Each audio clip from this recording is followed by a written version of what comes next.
All right, this is Christopher Buckbee with Purple Diamond Industries, interviewing a couple of the guys from Head for the Hills, opening up for Emmit Nershi here at Mississippi Studios in Portland, Oregon. And how you guys are? Good. How are you, man? Thanks for having us. Oh yeah, totally. Thanks for having me. What's Purple Diamond Industries? That's my company. That's my production company I was just telling you about. Nice. And like it. yeah, and part of what I'm doing is I want to do, you know, like shows for jam bands and bluegrass and stuff like that. I'm taking a lot of you know, not really ideology, but I get inspired by this guy, Eddie Trunk. He's a hero of mine. He's got a Sirius show, FM show, and a weekly show on VH1 Classic called That Metal Show. And so it's kind of for heavy metal.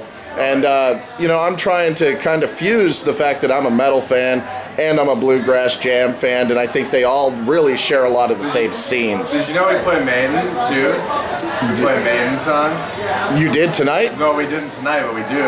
You do? You play Maiden? Yeah. See, that's kind of one of the... I'm glad you're telling me that, because I'm kind of... Really, Run to the Hills. That's kind of great. You kind of had to at that point. You know, I just went and saw Maiden a couple months ago, and they played Run to the Hills on an Indian reservation. It was awesome.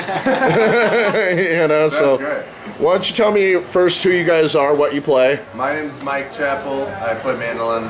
Cool. I'm Adam Kinghorn, guitar and vocals. Right on. Yep. Cool, and what got you into playing bluegrass, jam band, heavy metal, whatever, you know? Yeah, I started playing a lot of heavier stuff, punk rock and metal in high school and things like that, but I made a transition into bluegrass basically by listening to Tony Rice and different flat pick guitar players that I think kind of sum up the reason why we love acoustic guitar playing in bluegrass. Just the rapid pace and the precision, and like there's not a whole lot of separation from metal when you think about the way those guys play guitar. Super melodic and super driving. It's just on an acoustic instead of through an amp, and that's a big reason why. What inspires me to play flat pick guitar. So cool. And you guys are from Fort Collins, right?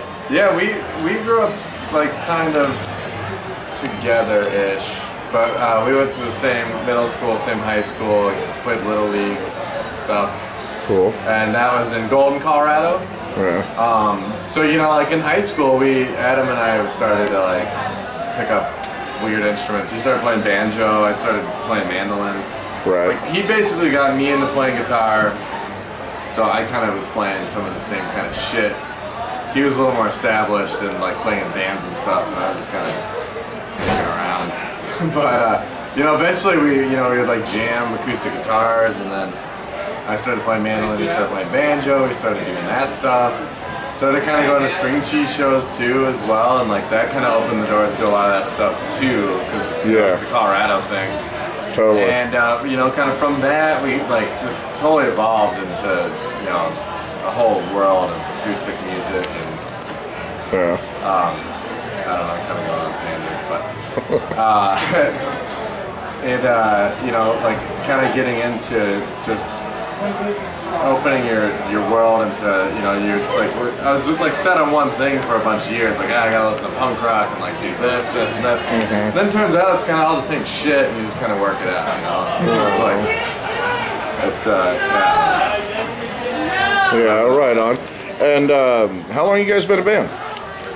Let's see, we've been playing since probably 2004 or so. So we're closing in on a decade, which is kind of crazy. Well, that is kind of crazy. And we met in the dorms at CSU in Fort Collins, and I remember picking with Matt and Joe, and then I'd already known Mike from before that. So one of our first shows was on campus and stuff like that, and you know, we kind of established ourselves through the community in Fort Collins. Yeah. So. Right on. So how do people get a hold of you? Like, you got a website, and Reverb Nation, etc., etc.? Yeah, you like Facebook too. You can just Google the name; it'll be one of the first things that pops up. Head for the Hills Music. We have a website. We have all that stuff. So. Right on. Yeah. Cool. We're also doing a Kickstarter campaign right now. So I don't know if like like what's going on exactly. We have Yeah, 21 that's days kind left. of what I'm doing this for is Kickstarter. Oh, nice. Cool. Trying to generate funds. Awesome. Sweet. So yeah, I think that's kind of cool. When you said that out there, I was like, Kickstarter, because I just found out about it. So. Yeah, it's great. Yeah, it's a very great way to just generate stuff. Yeah, there's some killer projects. Yeah. There was one that was like a role-playing game, which I didn't really ever think of, you know, kind of doing something like that. But the dude raised like $2 million to build this like video game. Yeah. Like it's a really cool avenue. Yeah. Yeah, I noticed some cool videos on there myself that I fell in love with. It's awesome. So yeah. Cool. Right on. What else? I don't know. Okay, how about some of the proggy stuff? You know, post Genesis, Peter Gabriel, and you know, yes, like I was saying, you know, what about what got you into like a lot of the? Well, I mean that's because usually that gets like, people into the heavy metal. You know? I would say, you know, a lot of that stuff's pretty Matt driven on a lot of levels. I mean, we all have a pretty diverse, you know, record collections and things like that, and you know, it's all stuff that speaks to us.